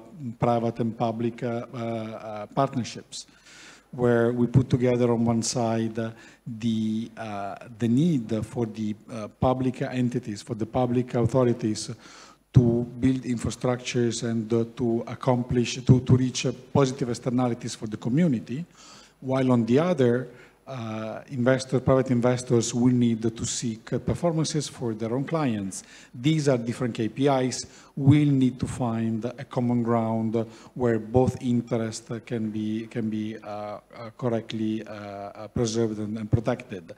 They are pushing different directions, so this is not an easy task, but I think is one of the elements. Coming also to your point. On this perspective, Poland within Europe can definitely do something. Poland has also the advantage of having a wider share of young population. Top of my mind, 38% of the Polish population is below 35 years of age. That makes it one of the youngest-ish countries in Europe. France and maybe the Nordics are probably in a somewhat better situation, but definitely Poland has a better demographic profiles than countries like Germany or Italy or Spain. And these are all things that can help. And one last point, when you say about aging population, and I come from a country that is old from this perspective, and it was mentioned before, is the need of building a long-term savings system, a pension system, also through a private pillar that at the same time provides a second pillar or a third pillar for the future pensioners, and at the same time mobilizes private savings that can help the economy to grow. So at the same time, you're taking two birds with one stone, and you manage to accomplish positive externalities and provide investment solutions for private households. Thank you so much. We have a new CEO of the Warsaw Stock Exchange. He knows how to do it, and thank you for that. Fingers crossed, Tomek, for you and for your team. Talking about long-term investment, Ivan, let me turn to you and let me quote, I guess whether you recognize who have said that. My mother, as a school teacher in Texas, lives off her retirement. That is how important this is to me. Investment and return on investment. Who said that? This is Doston Bradley, Managing Director from New York. So, my question of your company, my question to you is, my question to you is, do you also see Poland and the Polish Stock Exchange as a good direction for investments and also for the managing director's mother return to get? Do you invest in Poland and how? And the answer is, I guess, yes. So the question is, are you happy with that investment? Thank you for the question. So I didn't know this quote and I don't know the person, but I will investigate a bit. So just first because your question was about if we are happy about the investment. So to clarify, we have not invested yet. We are at the gates of... Now, this is the last chance to say, yes, we will invest. Yeah, no. So, and actually to clarify, so we committed. We are a committed investor, and we are investing in a very specific sector of the economy, in banks. And as you, of course, know... You know how good banks we have in Poland? And no, we already identified the best one. Very well regulated, very healthy. We already have identified the best bank in Poland, and because it's a regulated sector, we need the approval from the regulator before entering into the market, which is absolutely great because it also protects everyone, depositors, there is investors. a regulator. And but so everything is under control. So we are very hopeful that we'll be happy with the investment, and because it's such a sensitive sector, as you can imagine, we invest in very few countries. It's investing in a bank. It is almost like a wedding. You cannot get out. You cannot. I know that divorce is more and more popular, but and actually less so in Poland. So there's no intention to divorce. And once you invest in a bank, you need to be confident that there's so many ingredients that will go in the right direction. We talked a lot about the economy of the country, about the political stability, but there's also the rates environment for a bank. There is the regulatory environment, not only at the European level, but also at the local level. And all this makes an investment, actually, you need to be extremely laser focused before entering into a country. We invested in France, we invested in Germany, and now the next country is Poland. And it's a very, very strong, I think, vote of confidence for the country. Despite the geopolitical, we are an American fund, so obviously the geopolitical concerns are present when we discuss about those type of investments during our investment committees. But despite all that, we are very, I would say, we managed to build a sense of trust with the people we've met during our due diligence, during our interactions with the regulator, with people here. And so we are very hopeful that it will be a successful investment, not only for us, but when you invest in a bank, it's also for the country. We are investing in the country indirectly. We are investing in the green transition. We are investing into people's future. When? So you have the regulator in front of you, so you can ask them the question. But hopefully this will be something happening this year. Fantastic. Thank you so much. And this is something that we wanted to hear and, send to the world. A good example. Let us move back from the portfolio investments and Piotr, MasterCard. You have been in Poland for quite some time. And, well, Ivan said about banks. Banking sector in Poland has undergone a huge transition, and the most rapid changes occurred at the beginning of our transformation. And actually, for example, I don't know whether you realize that, but we have jumped over checks. From cash, we moved to credit cards, which are passé, aren't they? So now, how do you assess the financial market, financial sector here in Poland, in the region? How do you develop your business here? And I would also like you to disclose whether you treat Poland as the innovative country, and be aware just what you answer. Is there no catchy question in the beginning or something? The floor is yours. No, so I mean, as a MasterCard employee and the marketeer in me, I can of course obviously use the phrase "Poland is priceless." Okay. So, but let me do the following thing. Let me talk a little bit about, what we currently do, why it's different than 10 years ago, what we're looking for when we invest into a country like Poland, and then what democracy has to do with all of that, okay? So we are a payment network, and we do exactly one thing, and that one thing is enabling commerce, okay? For private individuals, for banks, for consumers, for merchants, for whomever. And to give you an idea of the size, that was 9 trillion volume 2023. That's much more than the GDP of many, many countries. And what has changed, of course, over the last decades, is like what's changed for all of us. All of that has been digitized, right? Commerce today is something very different than commerce 20 or 30 years ago. It's all digitized. In Poland, for example, 65% of all retail commerce is somehow in electronic form, and that has changed the requirements we have as a network to enable that commerce for a little bit more than 3 billion people worldwide. So when we invest, what we invest in is into technology, okay? Because we need technology to make that network better, safer, faster, and so on and so on.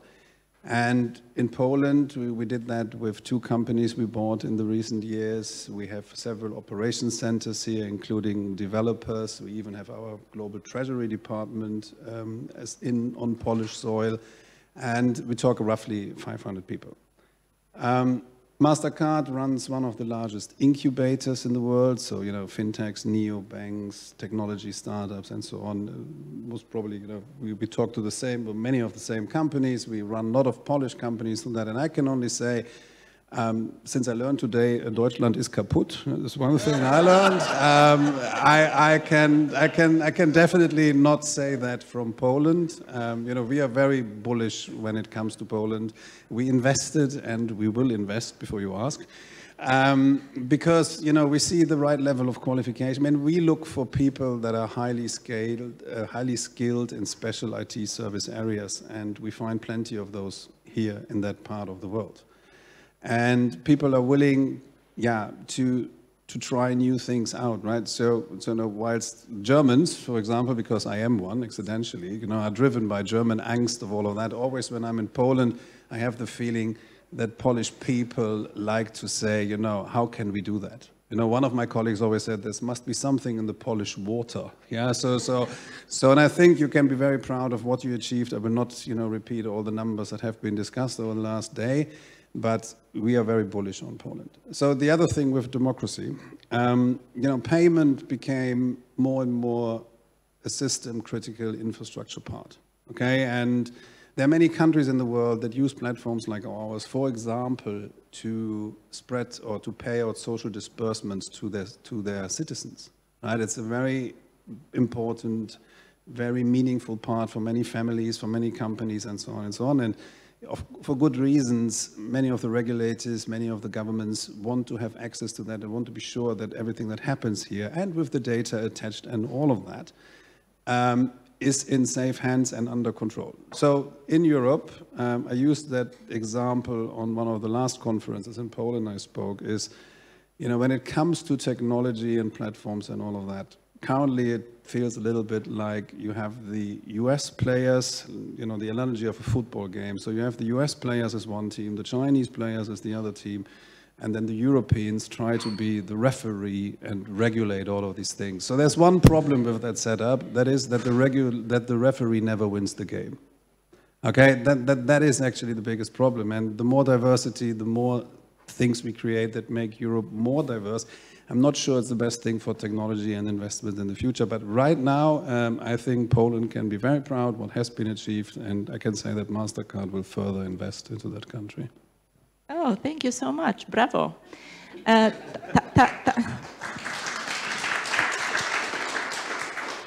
Tara, do they work with you?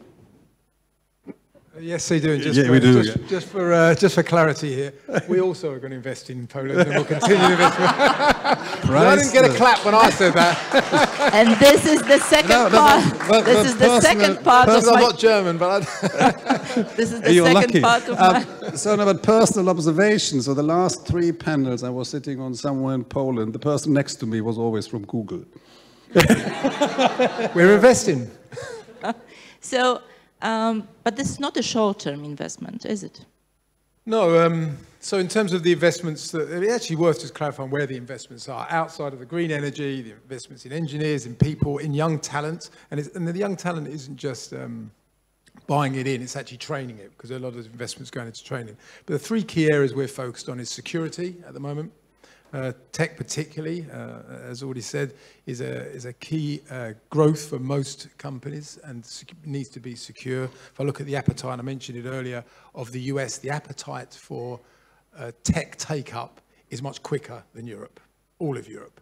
And so they're just more aggressive about getting a competitive advantage than we are, sort of playing on the referee point. So we are still a little bit slow. And I met with a banking regulator, the head of the bank of one of the large Western European countries. I won't say who because he'll be naming him. But he said, look, this AI thing, we're going to wait 2 or 3 years to make sure it's safe before moving forward. When you talk to the US companies, they're just moving ahead quite aggressively. So security is paramount. And we do invest in Ukraine at the moment. We're quite proud of that. We invest in a number of other key areas. So investments first for cybersecurity. Number 2 is just the ability to have flexibility, so the choice. Because there's a lot of investments come into countries like Poland, and again, I'm embarrassed about it, but our industry tends to lock them in for long term. And that's not always a good thing, because as developments happen, you want to be able to change and have the flex. And so Google give that flexibility. And if anyone's stuck in a Microsoft contract, just give me a call. And then the third one is AI. AI, it's embedded in all of our technologies. We invented AI effectively, and it is going to change fundamentally how businesses behave. And I've got one good quote on that. I'm talking to a CEO of a large UK bank recently, and we're talking about their retail bank. They have 1 employee to every 300 customers. And we're talking about he had 10,000 people doing business processing on his mortgage process. One employee to 300 customers. Google providing exactly the same type of products, digitally served, more secure, more data, right to the customer, as 1 employee to 300,000 customers. And it wasn't dawning on him quick enough. He was just saying, well, that's just a different industry. The tech's there and it's available. He's just choosing not to use it. For other reasons, there's social reasons and good reasons behind it. But US are moving quicker, and we need to move quickly. This is the place of opportunities, but somebody earlier mentioned about regulations. Could you, and this is the question to all of you, don't you think that the regulations in Europe go to, that we might over-regulate the market in order to have the security, to offer the certain level of security? I'm not talking about the exchange markets because it's a different story, but talking about, for example, you said you invested in real estate, which is a good move. Talking about ESG, everybody talks about ESG, and also portfolio investors have their own calculations how to assess portfolio investments. But there is more and more regulations being imposed on each market participant. Don't you think that that can slow down the level of development of markets? I mean, I'm going on thin ice here, right? So, regulation is an important thing. In particular, when it comes to future technologies, AI and so on, that will impact the life of citizens, future, and everyone in the world. So, but timing is an important thing, right? I mean, if you regulate something to death before it actually has been developed, so that's most probably the difference in how things are approached between American companies and maybe European companies. I was recently with one of my American colleagues visiting some banks, and he came out of that with the sentence, oh man, the only person in that bank who has a strategy is the lawyer, right? So and that tells you something about, the Americans are more for, protecting, steering. Currently they regulate AI with executive orders of the Biden administration, okay? And whilst we have a European Union AI Act. So most probably the truth is somewhere in the middle. And yeah, of course, regulatory things are important for banking and all of these things for technology. You don't want to have unregulated technology, but timing is a very important thing. Just quickly to respond on that, I mean, a good practical example is most of the European countries want data stored and processed in country.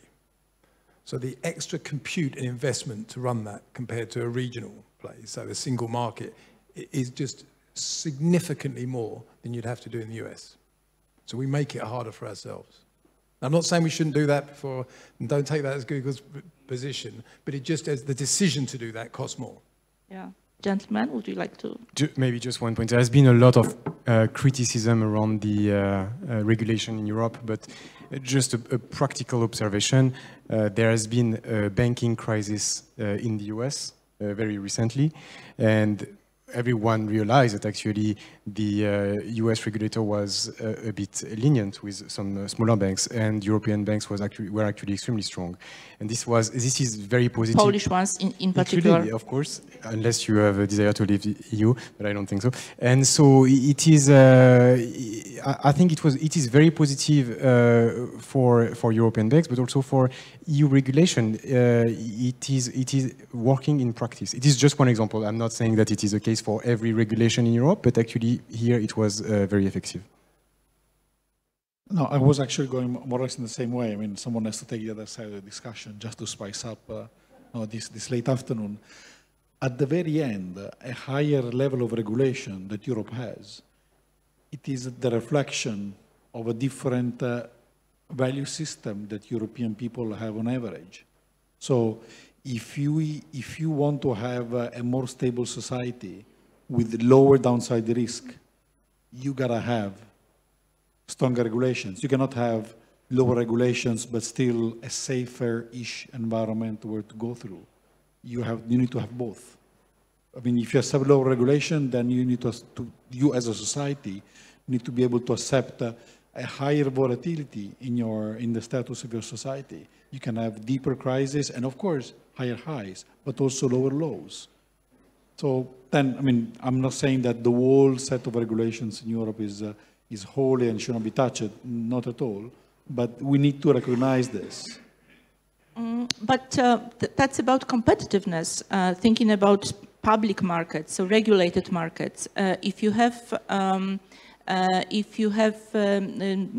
still new and new regulations imposed on the publicly listed companies, then the question is whether this such highly regulated market can attract newcomers to use the regulated market. But and for you, for investors, it is important to assess such a situation. Yeah, but I mean, yes, true, absolutely.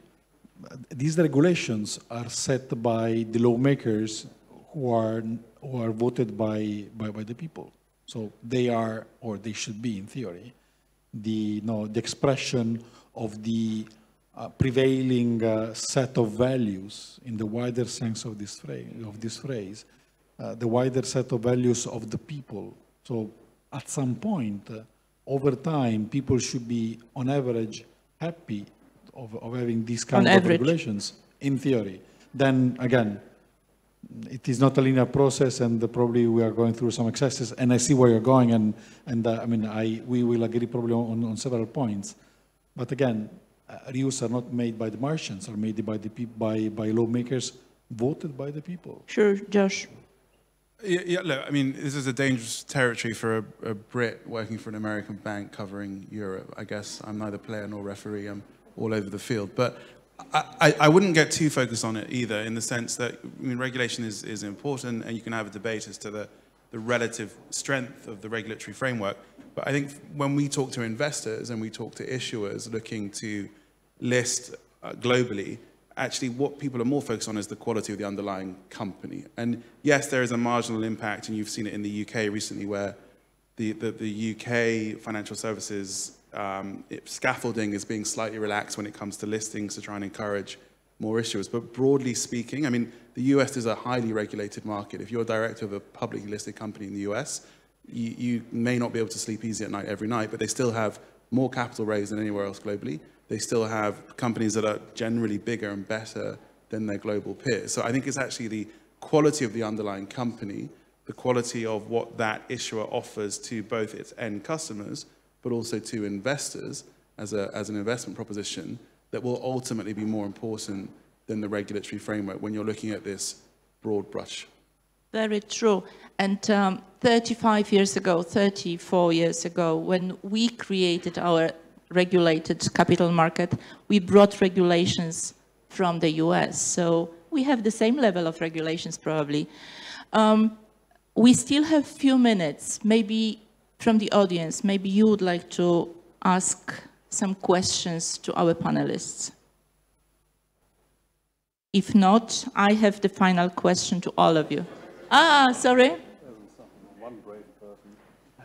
Hi, Piotr, Velo Bank. I just wanted to ask, if you think about Poland, then what's our direct competitor in the European Union? None. I think you're unique, and I know I think it's easy to say that at a Polish investment forum, but you are, right? In my view, you are unique because you marry, to use the phrase, the hustle, the ambition, and the skill set that comes with a younger economy, with the experience, the sense of globalism, the European context as well, that comes with being slightly more mature. In terms of size, you're relatively unique. You're neither a globally large country, but nor are you small. And actually, from the capital markets perspective, it's quite interesting. When you look at Polish corporates, they have a captive market that's big enough to actually make a lot of money and expand without having to think about absolutely having to go outside of the jurisdiction to be successful. A lot of the other countries that came from behind the Iron Curtain into the capitalist system, to grow, they have to expand outside of their home markets very quickly because the domestic market just isn't big enough. You don't suffer from that. And then the other benefit that you have is you are able to, for now at least, take advantage of a slightly lower cost base whilst being fully plugged into the Western European market and having a economic link to Germany, France, and other sort of more developed economies in Europe. So I do think you do operate in a very unique ecosystem. Can I complete the answer? Can I just add something where I totally agree? There is a condition, in my humble opinion, on his answer, is that this works, and it does work, as long as Poland is part of Europe. As long as Poland is part of a wider mechanism, also President Wałęsa and other people here mentioned today, the solution sits in a common approach, in being together, in having Poland being part of a wider Europe, a wider single market, where many things can happen. Poland, with all the dimensions that he said, outside Europe would be a totally different thing.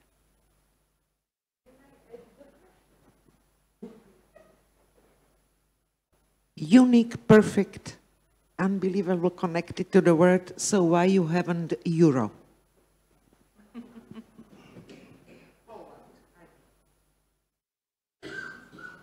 I don't think that's for me to answer. I think that's for someone else to answer. I can look from a market perspective. Why does Poland not enjoy the euro as its currency? I can understand, given the state of its development, why there's been a decision to date not to go into the euro.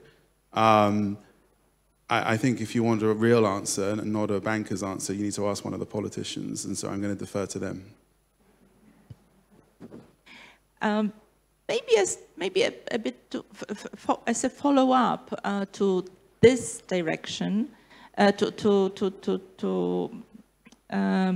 the future, maybe. I would like to ask the question, and I would like all of the panelists to at least try to answer. We saw when Tomasz was presenting the sizes of economies in Europe. Poland is the 6th economy in Europe, but globally, Poland is close to be the 20th economy in the world. In particular, when we count it in a purchasing power parity. This is the 20th economy. So do you think we might dream? Yes, we might. Do you think we might reach that day when Poland would become G20 country, of course? I'm not sure I can answer that, but what I can say is I believe Poland most probably has 2 wonderful decades in front of it, right? With your workforce, with everything you achieved. And that is for Poland as a country, but Europe needs you. I mean, we all have to get our act together to solve some of the current problems, avoid future problems. And, you know, without Poland, with everything we talked about in the last day in one of the driver's seats, it will not work. We do not have plans to leave Europe, but we have ambition to go further. Tara. One comes with the other? Correct. What would be your advice for us to speed up, to be in G20? It's hard for an Englishman talking about being part of Europe in this room. And actually seeing the slide with the EU countries and UK not part of it is quite hard, and we haven't got the euro either. So, but I can only sort of add to what's already been said that I think it's and I'm going to say it again, we will continue investing in Poland, but the commitment I think is from a number of parties within our industry, and it's ahead of others that you would arguably put in the same peer group. So I think the growth will be quicker here than most European countries. Thank you. Well, the short answer is yes. The long answer is yes, under the condition, as I said before, that Poland remains a part of Europe, that remains linked to the European set of values, that keeps on keeping very central something that has been mentioned several times today, that is the importance of rule of law, that is a condition, in Latin is conditio sine qua non. Without this, there is nothing. At some point, this very ugly period will end, and Poland, this ugly period being the war in Ukraine, at some point it will end. Eventually it will end. I know it sounds difficult, but it will end. All wars end at the very end. And in that moment, Poland being at the center of Europe can be also the bridge between Western Europe and the Eastern countries. So there are all the ingredients on the table. As you said before, there are there is a couple of decades in front of Poland that are very, very nice to see from here. Josh? I mean, yes is the answer. I think we started, right, talking today, it was all about ambition and thinking about dreaming, and I think Poland has taken dreams and turned them into reality, as cliched as that sounds. There's definitely more runway. I think the one thing that every country that's gone through this transition has to keep a watchful eye on, and it is complacency, right? So, and it's not just in terms of the political sphere, but as the economy matures, as people get more comfortable, is the same level of innovation, drive, hunger going to remain? And I think if it does, then there'll be a very strong possibility of a G20 entry, and hopefully in a couple of years you can hold us to it. Ivan? I defer to the economists, but I read a statistic recently that the GDP per capita of Poland will be the same as one of the UK in 10 years. So I think you are not ambitious enough. You should target G5, not G20.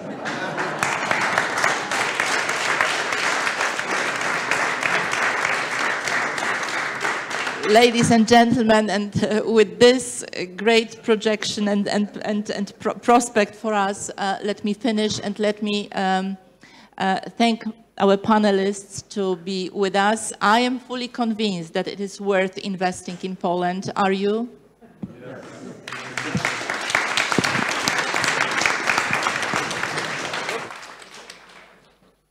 Thank you so much to all of our panelists. And gentlemen, by the way, what a fantastic gender equality, right? 5 men, 1 woman. Luckily, the woman was the boss. And what a fantastic job Beata Stelmach did to encourage FDI to Poland. Thank you so much. We owe you a lot, really. And by the way, someone has mentioned global financial crisis. Lehman Brothers collapsed right the day after I got married. I was always afraid there is a strong connection between these 2 events. You see how deep is the impact of life in Poland upon global financial system. Luckily, we have a woman to make final remarks. Małgorzata Bobrowska, CEO of Polish Private Equity and Venture Capital Association. Welcome to the stage.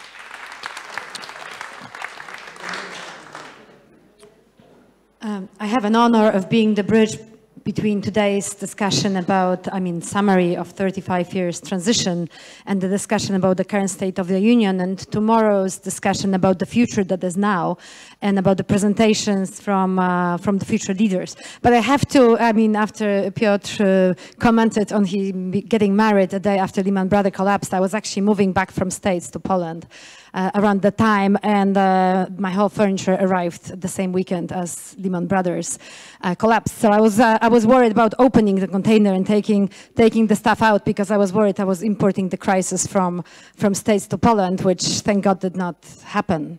About today's discussion. As a private equity, I represent Polish PSIC, which is the Polish Private Equity and Venture Capital Association. And as an industry, we have over the time invested 14 billion euro into Polish companies, Polish economy, supporting the local leaders and helping them make this ambition to become the global focused companies that was also commented on the last panel. Throughout that activity, we also, as the association, became the advocate for Poland as the right place to invest. Recently, we have published a report on that, which we co-authored with Bain and Company and PFR Ventures. And I was really glad to hear some of the takeaways from that report being today cited, starting with the Ministry of Finance through other panelists. So yes, we do have a well-educated labor force was one of our conclusions. And I'm not sure whether it's the water, as was commented here, or the great educational system, our perseverance, but for sure that's something that puts us apart. And as the CEO of the stock market commented, the productivity has been improving over the time. The competitiveness in terms of the costs of labor, yes, was kind of also the cost of labor was growing, but at the same time it remains competitive. It's still at the half of the European average. So that all made us really well positioned to become the nearshoring center, where after COVID the global supply chains collapsed and the ability to source nearby, both in terms of the products as well as the services, was necessary. So certainly in 2021, when I was becoming the CEO of the Private Equity Association, we actually had a wonderful record year of the investments that we were able to attract and deploy to the market. There is also an ongoing inflow in FDIs. There is an improvement in infrastructure, which all makes, again, the opportunity of us being to attract investors. But, and there is also, as was multiple times commented here, and as I started with my anecdote with the American crisis, there is, of course, an unprecedented resilience to the crisis that we have here, and long history of sustained economic growth despite many global shocks and problems ongoing during that time. But I want to echo what was said during the panel, the previous panels, is that it is about the EU infrastructure that actually makes us possible to really attract the investors' interest for such a continued time. And there was also a comment made on the last panel about, are we the emerging markets or are we not? And I'd comment in this way, we're still having a faster growth rate and hence more interesting cases of good investments and good results. We still have the hunger, as was also said here, for the success. So in that, those are the characteristics of the emerging markets. But because we're for such a long time now part of the European Union legal system, we don't have the risk that many of the other emerging markets represent, especially in terms of the legislations. And that's also improving, and certainly after many times commented here today, October 15th, it's going to go even in the better direction. So I'd say that all positions us to more and more communicate, and that's what we as PSIC are increasingly doing in our narrative, to communicate us as yet another region of European Union, as the DACH or Nordic countries, but a region that has still a higher growth appetite and potential. And I also want to echo what Minister Drop said. Investments is, I hope, not just hope, but it's more a well-calculated judgment, and it's all about the rate of returns, which I'm sure the investments made in Poland will bring. Thank you.